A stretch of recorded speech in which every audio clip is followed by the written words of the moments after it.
अंतिम खंड पढ़ने जा रहे हैं, अंतिम पार्ट पढ़ने जा रहे हैं, जिसमें क्या देखें कि रासायनिक सूत्र कैसे बनता है, उसकी क्या विशेषता होती है, उसके क्या गुण होते हैं, एक एक करके बारी बारी से देखेंगे। आज हमारा यह चैप्टर समाप्त हो जाएगा।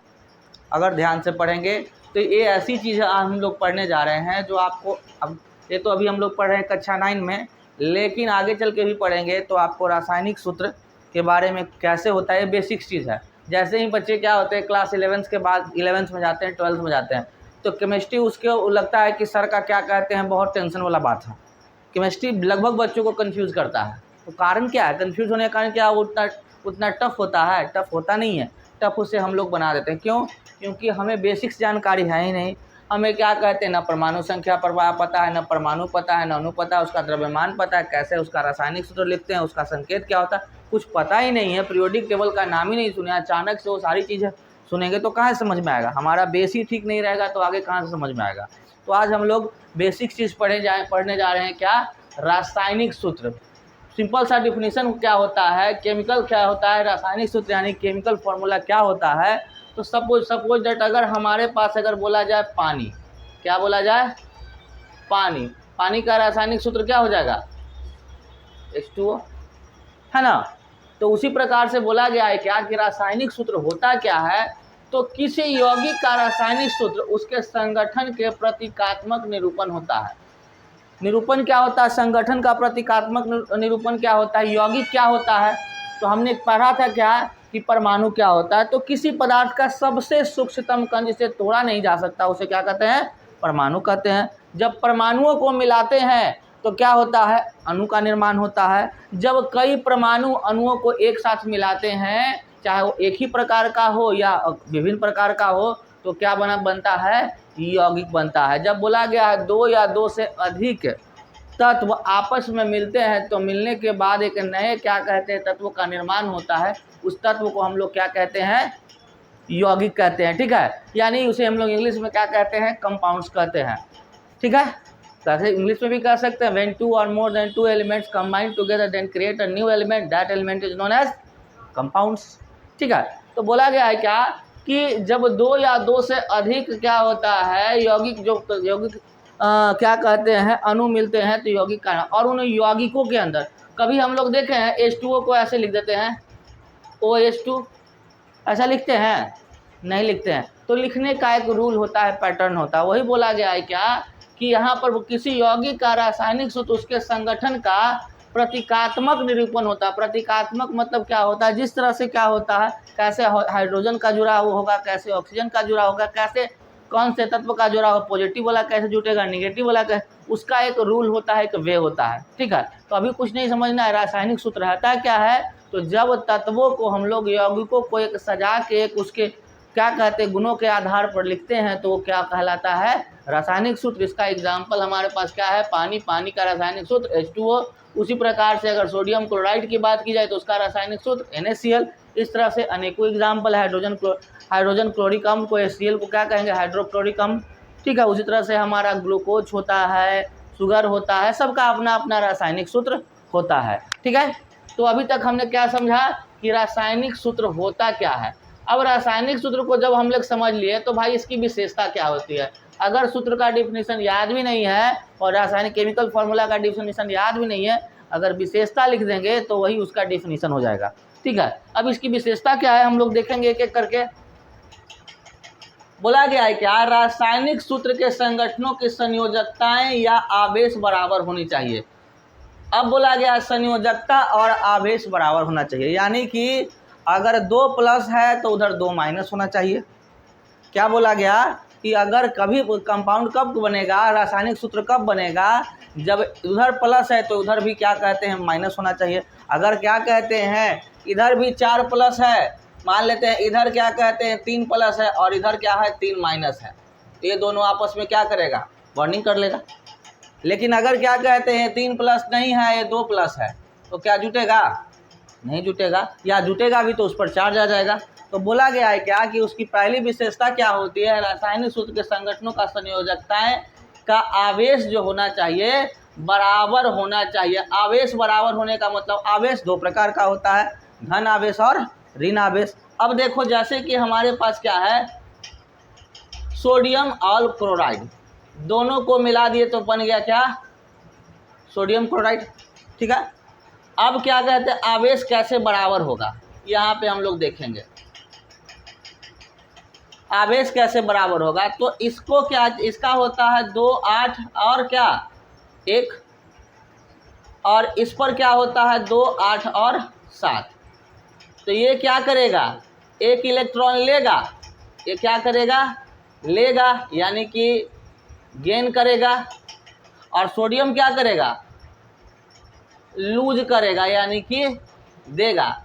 तभी देगा इस पर, अगर सोडियम देता है तो देने वाला अमीर प्लस चार्ज, और क्लोरीन ले रहा है एक, तो क्या होगा इस पर आ गया क्या माइनस चार्ज। तो देखो दोनों पर आवेश बराबर है ना, बस एक पर धन आवेश और एक पर ऋण आवेश है, और तब जाके दोनों मिलकर क्या कहते हैं NaCl का निर्माण कर दिया। तो पहली विशेषता क्या होना चाहिए कि उसकी संयोजकताएं या आवेश बराबर होनी चाहिए। संयोजकता का मतलब क्या है, हमने बताया था क्या कि उसके आउटर मोस्ट ऑर्बिट में इलेक्ट्रॉनों की जो संख्या होती है वही उसकी वैलेंसी होती है, संयोजकता होती है। ठीक है, ये हम लोग पहले भी पढ़ चुके हैं। अब आता है दूसरा रूल, इसमें बताया गया है क्या, धातु एवं अधातु के यौगिक के रासायनिक सूत्र संरचना में धातु को पहले लिखा जाता है और अधातु को उसके बाद लिखा जाता है। ये दिमाग में रखना है कि अगर कोई ऐसा रासायनिक सूत्र तैयार करते हैं जिसमें क्या कहते हैं एक धातु है और दूसरा अधातु है, तो सबसे पहले हम लोग धातु को लिखेंगे, उसके बाद अधातु को लिखेंगे। जैसे कि हमारा calcium oxide, sodium chloride, copper oxide, ये सभी क्या है धातुओं और अधातुओं का मिला हुआ क्या है रासायनिक सूत्र है, यौगिक है। कोई दिक्कत। अब इसमें देखो क्या है, कैल्शियम क्या है तो धातु है, ऑक्सीजन क्या है तो अधातु है, सोडियम क्या है तो धातु है, क्लोरीन क्या है तो अधातु है, कॉपर क्या है तो धातु है, ऑक्सीजन क्या है तो अधातु है। अब दिमाग में आ रहा हो कि धातु कैसे पहचानेंगे, अधातु कैसे करें। तो हम बेसिक क्लासेस में हमने धातु अधातु के पहले चैप्टर्स में ही बताया था। जिस क्या कहते हैं परमाणु के बाह्यतम कक्षा में अगर 5 6 या 7 इलेक्ट्रॉन हो, क्या 5 6 या 7 इलेक्ट्रॉन हो तो वो क्या होता है अधातु होता है। और जिसके बाह्यतम कक्षा में 1 2 या 3 इलेक्ट्रॉन हो तो उसे क्या कहेंगे धातु कहेंगे। दिमाग में रखना है। अब इसका भी निकालो, इसका भी निकालो, इसका भी निकालो। जैसे कि इसका हमने भी पहले निकाला था, तो सोडियम के बाह्यतम कक्षा में क्या था 1 इलेक्ट्रॉन था, और क्लोरीन के बाह्यतम कक्षा में क्या था 7 इलेक्ट्रॉन था। तो हमने बताया था कि जिसके बाह्यतम कक्षा में 5 6 व 7 इलेक्ट्रॉन हो तो वो अधातु है, यानी क्लोरीन क्या है अधातु है। यहाँ पर सोडियम जिसके बाह्यतम कक्षा में 1 2 या 3 इलेक्ट्रॉन हो तो उसे क्या कहते हैं धातु कहते हैं। तो इस पर क्या है 1 इलेक्ट्रॉन है, यानी कि ये क्या है धातु है। उसी प्रकार से कैल्शियम का भी निकालेंगे, कॉपर का भी निकालेंगे तो पता चलेगा। अब एक ऑक्सीजन का हम निकाल के दिखाते हैं। ऑक्सीजन का परमाणु संख्या कितना 8 होता है, बिल्कुल सही। तो 8 होगा। अब इसका इलेक्ट्रॉनिक कॉन्फ़िगरेशन निकालेंगे तो 1s2 2s2 और 2p4। अब देखो इसके क्या कहते हैं 2 और 2, यहाँ 2 2 में कि 2 में कक्षा में क्या है 4 2 6, तो बाह्यतम कक्षा में कितना इलेक्ट्रॉन है 6 है। यानी कि अभी हमने बताया था कि जिसके बाह्यतम कक्षा में 5 6 या 7 हो क्या होगा अधातु होगा। तो ऑक्सीजन क्या है अधातु है। तो पहला क्या हो जाएगा कॉपर क्या हो जाएगा, कैल्शियम क्या हो जाएगा धातु हो जाएगा। अगर इसका भी निकालोगे कैल्शियम और कॉपर का भी तो ये पता चलेगा कि या तो इसके बाह्यतम कक्षा में 1 होगा, या तो 2 होगा, या तो 3 होगा, इससे ज़्यादा ना होगा ना इससे कम होगा। तो जिसमें क्या बाह्यतम कक्षा में 1 2 या 3 इलेक्ट्रॉन होगा तो उसे धातु कहेंगे। जिसके बाह्यतम कक्षा में 5 6 व 7 इलेक्ट्रॉन होगा तो उसे अधातु कहेंगे। और रासायनिक सूत्र लिखने का तरीका बताया गया कि अगर रासायनिक सूत्र ऐसा रासायनिक सूत्र जहां पर धातुओं और अधातुओं को मिलाकर लिखा गया है तो सबसे पहले हम लोग धातु को लिखेंगे, उसके बाद अधातु को लिखेंगे। कोई दिक्कत नहीं ना। आगे की ओर चलते हैं।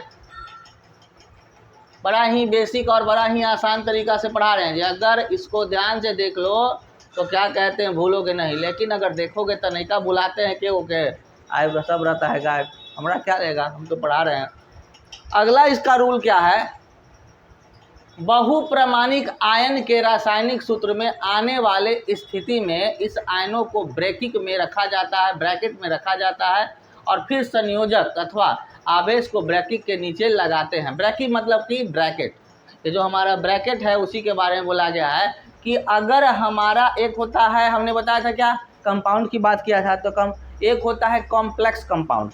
तो अगर इस तरह का यौगिक रखा है तो इसको बोलते हैं क्या, कॉम्प्लेक्स कंपाउंड। क्या कहते हैं, कॉम्प्लेक्स कंपाउंड। तो ऐसे क्या कहते हैं, रासायनिक सूत्रों को लिखने के लिए क्या किया गया है, बताया गया है कि आयनों के रासायनिक सूत्र में आने वाली स्थिति में इसको आयन को ब्रैकेट में रखते हैं, यानी जो चार्ज में होता है उसको क्या रखते हैं, ब्रैकेट के अंदर रखते हैं। जो चार्ज में है उसको क्या करते हैं, ब्रैकेट में रखते हैं, और बाकी दूसरे को ब्रैकेट से बाहर रखते हैं। ये होता है कॉम्प्लेक्स कंपाउंड लिखने का नियम। ये आगे चल के जब आप 11th-12th में जाइएगा, मेडिकल इंजीनियरिंग के लिए जाइएगा, तो यहाँ पर वो काम देगा, ठीक है। लेकिन अभी अब हम लोग को समझना क्या है कि तीसरा नियम क्या बताता है कि बहुप्रमाणविक आयन के रासायनिक सूत्र में, यानी कि कॉम्प्लेक्स कंपाउंड के रासायनिक सूत्र में आने की स्थिति में, यानी कि अगर कोई आने की स्थिति में आ जाता है, कॉम्प्लेक्स कंपाउंड की स्थिति में आ जाता है, तो इस आयन को ब्रैकेट में रखा जाता है। ब्रैकेट में यानी कि जिस पर चार्ज होता है उसको हम लोग क्या कहते हैं, ब्रैकेट में रखते हैं, यानी कोष्ठ के अंदर रखते हैं। वो भी कैसा, तो छोटा वाला कोष्ठ, स्मॉल ब्रैकेट के अंदर रखते हैं, ठीक है। कभी भी रासायनिक सूत्र में क्या होता है, हम लोग मिडिल ब्रैकेट का यूज़ नहीं करते हैं, स्मॉल ब्रैकेट ही यूज़ करते हैं। उसके बाद बोला गया स्मॉल ब्रैकेट कहने का मतलब आपका छोटकी कोष्ठ, मिडिल ब्रैकेट कहने का मतलब मंझली कोष्ठ, और बिग ब्रैकेट कहने का मतलब बड़ी कोष्ठ, ठीक है। ये पहले भी आप लोग मैथ्स वगैरह में जानते होंगे। फिर उसके बाद हमने देखा कि अब उसके बोला गया है कि ब्रैकेट में रखा जाता है तथा आवेश को ब्रैकेट के नीचे लगाते हैं, और जहाँ पे चार्ज रखते हैं वो यहाँ पर क्या कहते हैं, ब्रैकेट के नीचे उसका चार्ज लगाते हैं। ऊपर नहीं लगाते, उसके नीचे उसका चार्ज लगाते हैं। कोई दिक्कत है ना। आगे की ओर आते हैं। अब आता है आणविक द्रव्यमान किसे कहते हैं। क्या कहते हैं, आणविक द्रव्यमान किसे कहते हैं। तो बोला गया है क्या, किसी भी अणु के उपस्थित परमाणुओं में द्रव्यमानों को जोड़े तो आणविक द्रव्यमान कहा जाता है। परमाणु द्रव्यमान की भर्ती, इसका मात्रक भी परमाणु के द्रव्यमान की इकाई होता है। सिंपल सा बात है कि अगर हमको H2O का निकालना है द्रव्यमान, H2O का निकालना है द्रव्यमान, मतलब कि भार निकालना है, तो यहाँ पर देखो क्या बताया गया, यहाँ पर H2O का द्रव्यमान 2 गुने 4 का द्रव्यमान प्लस 1 गुने ऑक्सीजन का द्रव्यमान, ठीक है। तो यहाँ पर 4 नहीं होगा, क्या होगा, 2 गुने हाइड्रोजन का द्रव्यमान। ये जो 4 लिखा हुआ है वो क्या है, गलत है। 2 गुने हाइड्रोजन का द्रव्यमान प्लस 1 गुने ऑक्सीजन का द्रव्यमान। यानी देखो यहाँ पर हाइड्रोजन क्या है, 2 गो है, और ऑक्सीजन क्या है, 1 गो है। तो जे गो रहेगा उतना से गुना कर देंगे, एक हाइड्रोजन का भार जितना। अब देखो एक हाइड्रोजन का वजन 1 है, और क्या कहते हैं, तो 2 गुने 1 प्लस 1 ऑक्सीजन का वजन कितना, पहले भी प्रीवियस क्लासेस में बता है 16। तो यहाँ पर ऑक्सीजन 1 हो तो 16 गुने 1, तो 2 गुने 1 कितना हो गया, यहाँ पर 2, और 16 गुने 1 16, दोनों को जोड़ दिया तो क्या हो जाएगा, 18 यूनिट हो गया ना। हमने बोला था कि वजन को यूनिट से क्या कहते हैं, यू से सूचित करते हैं। जहाँ पर H क्या है, 1 है, और ऑक्सीजन क्या है, 16 है। यानी कि H का जो क्या कहते हैं हाइड्रोजन है उसका वजन कितना है, 1 है, और ऑक्सीजन जो है उसका वजन कितना है, 16 है। कोई दिक्कत यहाँ पर। और वजन निकालने के लिए हमने बताया था कि परमाणु संख्या को 2 से गुना कर देते हैं तो क्या निकल जाता है, परमाणु द्रव्यमान निकल जाता है। तो परमाणु ऑक्सीजन का क्या होता है, परमाणु संख्या कितना, 8, तो उसको 2 से गुना कर दिए तो क्या हो गया, द्रव्यमान 16 हो गया ना। देखो यहाँ पर 16 लेके चला है ना।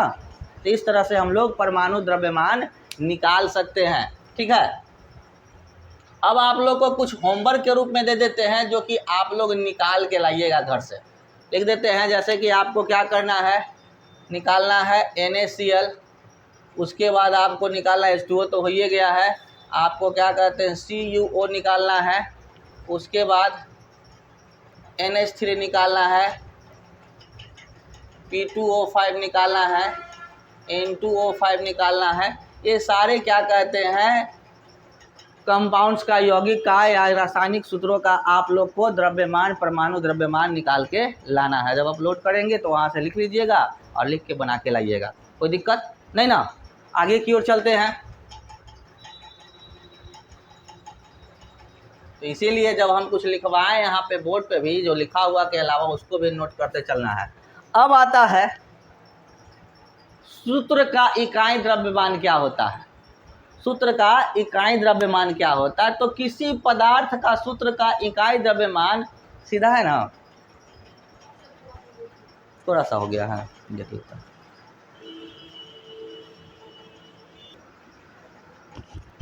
उसके बाद बताया गया क्या कि किसी पदार्थ का क्या कहते हैं इकाई, किसी सूत्र का इकाई द्रव्यमान क्या होता है, तो किसी पदार्थ का सूत्र इकाई द्रव्यमान उसके सभी संकट परमाणुओं के द्रव्यमानों का योग होता है। जितना भी होता है सभी संगठक परमाणुओं का योग होता है। जैसे कि एग्जाम्पल में यहाँ दिया गया है कि जितना होगा उसका योग होगा। NaCl है तो NaCl कहने का मतलब क्या होता है, जितना सोडियम है उतना, जितना क्लोरीन है उसका सबका द्रव्यमान जोड़ दिया गया। आगे बताया भी गया है क्या कि सूत्र द्रव्यमान एवं आणविक द्रव्यमान में केवल अंतर यही है कि यहाँ पर हम उस पदार्थ के सूत्र इकाई का द्रव्यमान या उसके उपयोग करते हैं जिसके संगठन आयन होते हैं।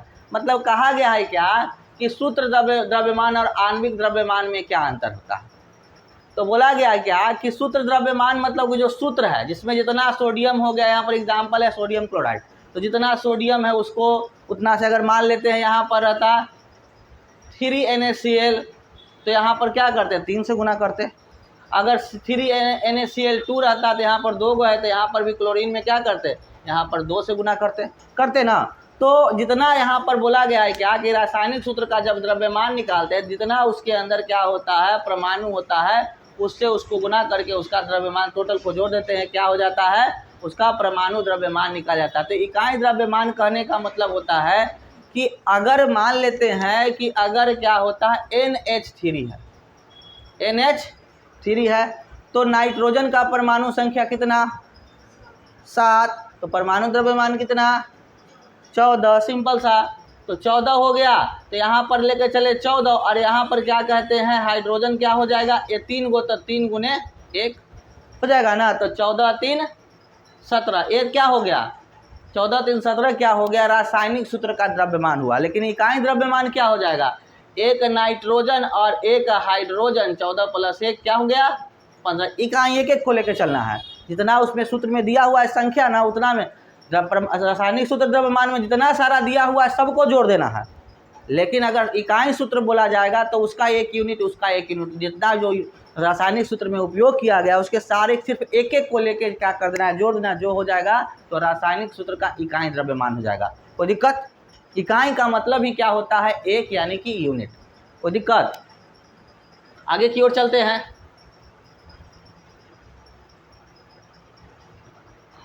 जैसे यहाँ पर देखो सोडियम क्लोराइड में क्या है, एक क्लोरीन और एक सोडियम और एक क्लोरीन का उपयोग किया गया है। अगर यहाँ पर NaCl2 कर देते, अब केस फार्मूला Cl2 करने पर गलत हो जाएगा, लेकिन बस एक को समझाने के लिए कर रहे हैं कि Cl2 करते तो अगर रासायनिक सूत्र का द्रव्यमान करते तो 2 से गुना करते।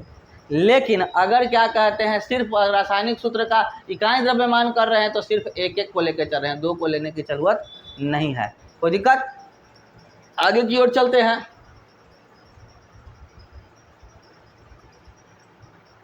अब आता है रासायनिक सूत्र लिखने का नियम। इसमें बहुत सारे बच्चे कंफ्यूज कर जाते हैं, भाई रासायनिक सूत्र लिखा कैसे जाता है। ठीक है, चाहे वो बिहार बोर्ड वाले हो, CBSE बोर्ड वाले, इंग्लिश हिंदी मीडियम वाले हो, इंग्लिश मीडियम, सबके लिए बड़ा काम का चीज़ है। चाहे वो आप 7 क्लास के बच्चे हो, 8 क्लास के हो, 9 क्लास हो, 10 क्लास हो, या आप मेडिकल के स्टूडेंट हो, वो सबके लिए काम का चीज़ है, बड़े काम का चीज़ है ना। बोला गया है रासायनिक सूत्र लिखने का नियम। तो पहला नियम क्या कहता है हम लोग पढ़ेंगे। सबसे पहले तत्वों के परमाणुओं के चिन्हों को लिखा जाता है। जैसे कि जिसका सूत्र लिख रहे हैं उसके चिन्ह को लिखेंगे। चिन्ह मतलब समझते हो, नाइट्रोजन बोले तो नाइट्रोजन का चिन्ह क्या हो जाएगा, N हो जाएगा। ऑक्सीजन बोले तो उसका चिन्ह क्या हो जाएगा, O हो जाएगा। फास्फोरस बोले तो उसका चिन्ह क्या हो जाएगा, P हो जाएगा। पोटासियम बोले तो उसका क्या हो जाएगा, K हो जाएगा। तो ये सब क्या होता है, उसका चिन्ह होता है। इसमें कोई दिक्कत तो नहीं होगा, नहीं ना। अब बोला गया है क्या कि अब इन चिन्हों के नीचे उनकी संयोजकताओं को लिखा जाता है। अब जो हम लिखेंगे, मान लेते हैं कि सोडियम क्लोराइड लिख रहे हैं तो सोडियम का क्या संयोजकता होगा और क्लोरीन का क्या संयोजकता होगा उसके नीचे लिख देंगे। संयोजकता हमने बताया था, अभी बताया था या प्रीवियस क्लासेस में बताया था कि आउटर मोस्ट ऑर्बिट में इलेक्ट्रॉनों की जो संख्या होती है वही उसका क्या होता है, संयोजकता होता है, वैलेंसी होता है। तो वो हम लोग क्या करें, इलेक्ट्रॉनिक विन्यास से निकाल लेंगे कॉन्फ़िगरेशन करके, कोई दिक्कत है ना।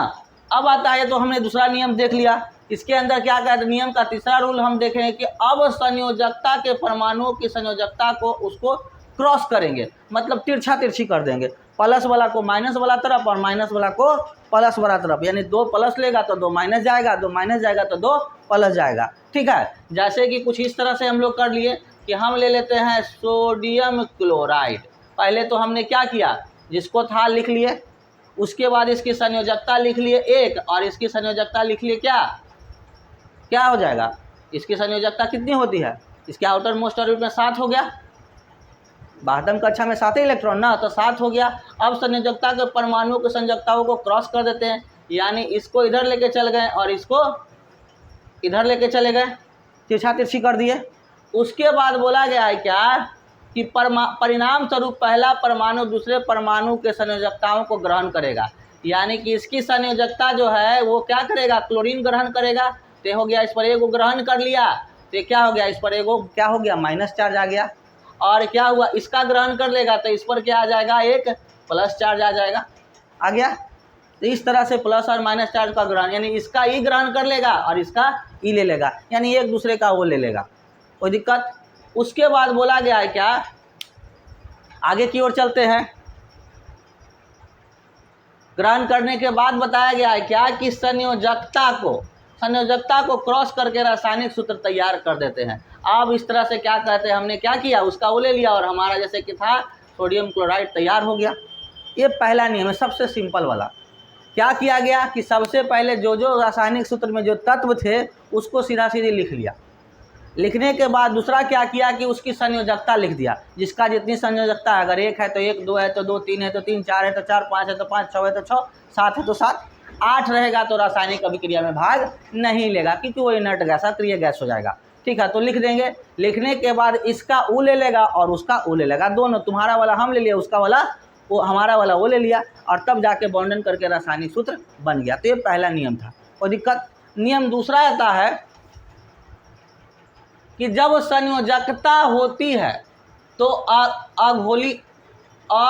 अघोलिखित नहीं होता। बोला गया है क्या कि जब क्या कहते हैं, संयोजकता होती है तो अघोलिखित नहीं होता। कहने का मतलब कि संयोजकता जब उसका रहेगा तो वो क्या कहते हैं, लिखित रूप में नहीं रहेगा। अब हम लोग रासायनिक सूत्र निकालेंगे तो वो लिखित रहेगा, अघोलिखित नहीं होता, यानी आगे उसकी संयोजकता लिखी नहीं रहेगी। उसे हमें क्या करना होगा, निकालना होगा, कैलकुलेट करना होगा। ठीक है, उसके बाद बोला गया है क्या, नियम तीसरा, जब बहुपरमाणुकता आयन की अधिक संख्या होती है, उस बहुपरमाणु आयन को कोष्ठ में लिखकर क्या करते हैं, प्रदर्शित करते हैं। जैसे कहने का होता है कि अगर एक से अधिक, जैसे कॉम्प्लेक्स कंपाउंड है, हमने बताया था कॉम्प्लेक्स कंपाउंड लिखते हैं, तो वहाँ पर क्या हो, यानी कि एक से अधिक, यहाँ पर क्या था कि 2 गो क्या था, परमाणु था, इधर से उधर कर दिए उधर। अगर 3 गो रहेगा तो क्या करेंगे, अगर 3 गो रहेगा तो क्या करेंगे, कन्फ्यूज हो जाएगा।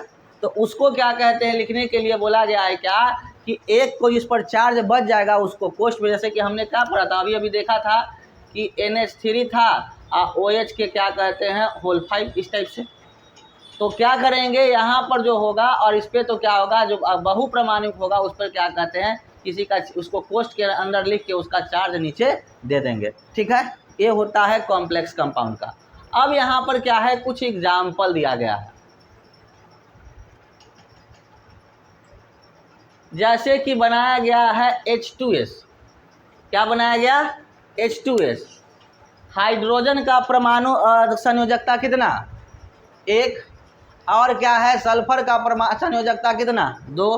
तो हाइड्रोजन वाला इसने ले लिया और सल्फर वाला इसने ले लिया, तो इस पर 2 आ गया तो 2, और इस पर गया 1, तो क्या हो गया, 1, H2S1। तो 1 को लिखते नहीं है तो इसको सिंपल सामने लिख दिए H2S, मतलब कि हाइड्रोजन सल्फाइड, कोई दिक्कत।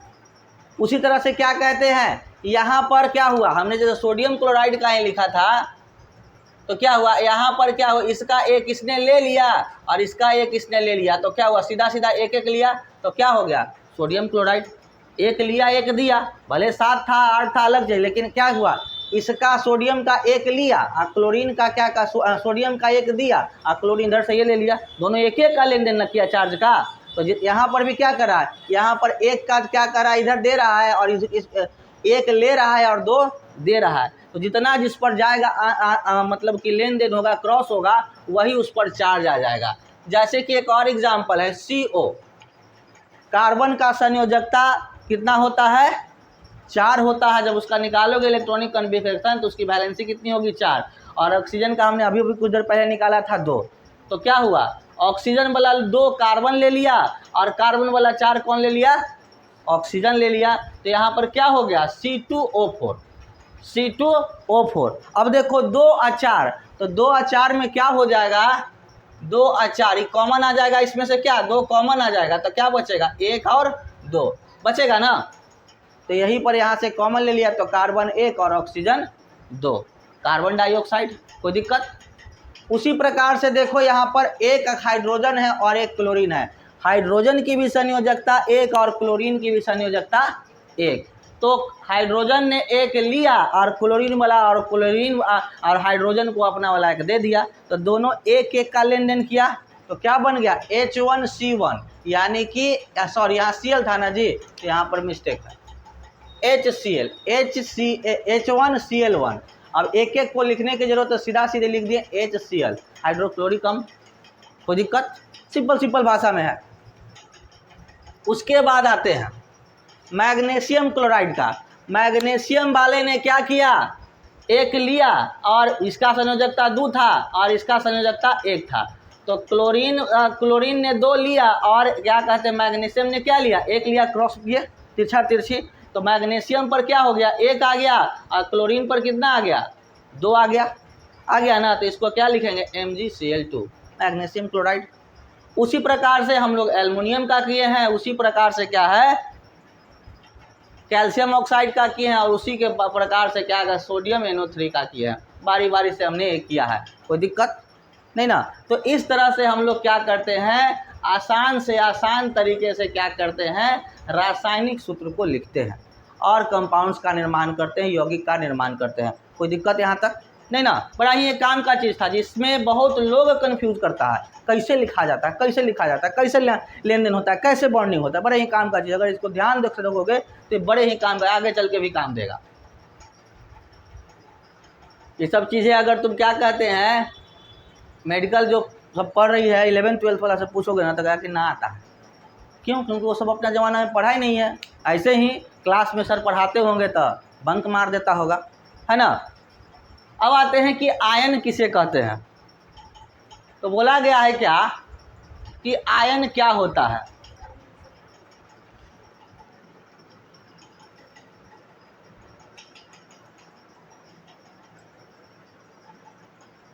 लाइट को कम, आयन क्या होता है। तो आयन एक परमाणु या परमाणुओं के समूह होता है जिस पर कुछ आवेश होता है, धन आवेश होता है या ऋण आवेश होता है। बोला गया है, हमने पहले ही बताया था कि जो क्या करेगा, आयन क्या होता है कि क्या होता है, बताया गया क्या, तो आयन एक परमाणु या परमाणुओं का समूह होता है क्या। तो अब इसको सिंपल सा आयन के रूप में कैसे समझते हैं कि जो आयन मतलब कि जब क्या करता है, इलेक्ट्रॉनों का स्थानांतरण करता है। स्थानांतरण कहने का मतलब लेन देन, क्या करता है, लेन देन।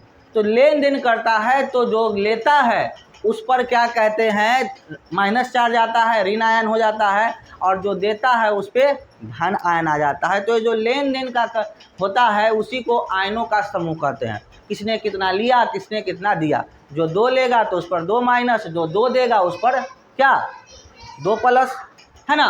तो वही बोला गया है क्या, जैसे कि हमने बार बार यहाँ पर आज सोडियम का नेचर क्या है, इसके बातम कक्षा में अगर देखोगे तो इसका इलेक्ट्रॉन देने का क्षमता क्या है। ये सारे जो है ये सभी इलेक्ट्रॉन देने वाला नेचर है। ये क्या करेगा, इलेक्ट्रॉन देता है। अगर ये एक प्लस चार्ज है तो बस समझ लेना है कि कितना इलेक्ट्रॉन देगा, ये 1 देगा। इस पर भी प्लस चार्ज है तो 1 इलेक्ट्रॉन दे। जैसे ही 2 प्लस हो गया यानी इसका नेचर है कितना इलेक्ट्रॉन देने का, 2। उसी प्रकार से एल्युमिनियम है तो एल्युमिनियम को कितना इलेक्ट्रॉन देने का नेचर है, 3। अब कैसे, तो यहाँ पर देख ले, तो सोडियम पोटेशियम का हम लोग कई बार देख चुके हैं। एल्युमिनियम का परमाणु संख्या कितना, प्रीवियस क्लास में बताए हैं 13। ठीक है, याद करो, ये सब बड़े काम का चीज़ है।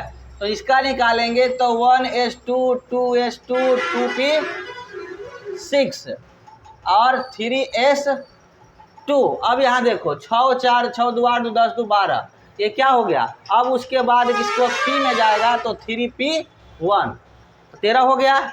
तो पहला में 2, दूसरा में 8 और तीसरा में कितना 2 1 3।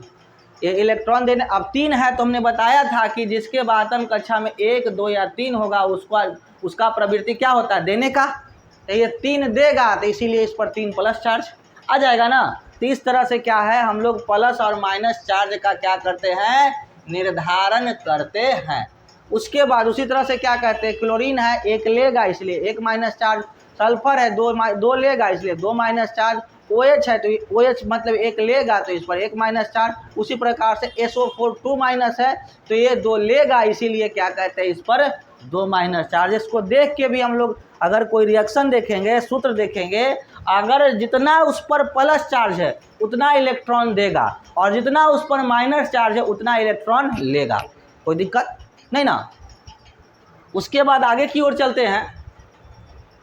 अब यहाँ पर बताया गया आयन को क्या कहते हैं टेबल टाइप का कर दिया गया सारणीबद्ध। आयन एक परमाणुक आयन और बहुपरमाणुक आयन, आवेशित परमाणु कण और आवेशित परमाणुओं का समूह। मतलब कि अगर क्या कहते हैं इकाई के रूप में और ये क्या कहते हैं कंपाउंड के रूप में, दोनों रूप में होता है। तो इस रूप में भी आयन हो सकता है यानी सिंगल सिंगल रूप में भी हो सकता है और डबल डबल रूप में भी हो सकता है। लेकिन नेचर दोनों का क्या होगा, जो देगा उस पर प्लस चार्ज, जो लेगा उस पर माइनस चार्ज। कोई दिक्कत यहाँ तक नहीं ना। ये सारी चीज़ें हैं। आगे की ओर चलते हैं। अब यहाँ पर जैसे कि NH4 है, अब हम लोग इसको देखते हैं कि इस पर प्लस चार्ज कैसे रखल है। इसको देखो निकाल के दिखाते हैं, कन्फ्यूजन दूर हो जाएगा। तो नाइट्रोजन का परमाणु संख्या कितना 7, तो इसको निकालेंगे तो 1s2 और 2s2 और 2p कितना 4 और 3 7 3 हो जाए ना। तो इसको अगर निकाला जाए तो ये 2 और यहाँ पर कितना 5, तो 5 है तो ये क्या करेगा देगा कि लेगा, लेगा ना। उसी प्रकार से अब हाइड्रोजन होता है तो हाइड्रोजन का परमाणु संख्या तो ये क्या हुआ, तो ये क्या हो गया, ये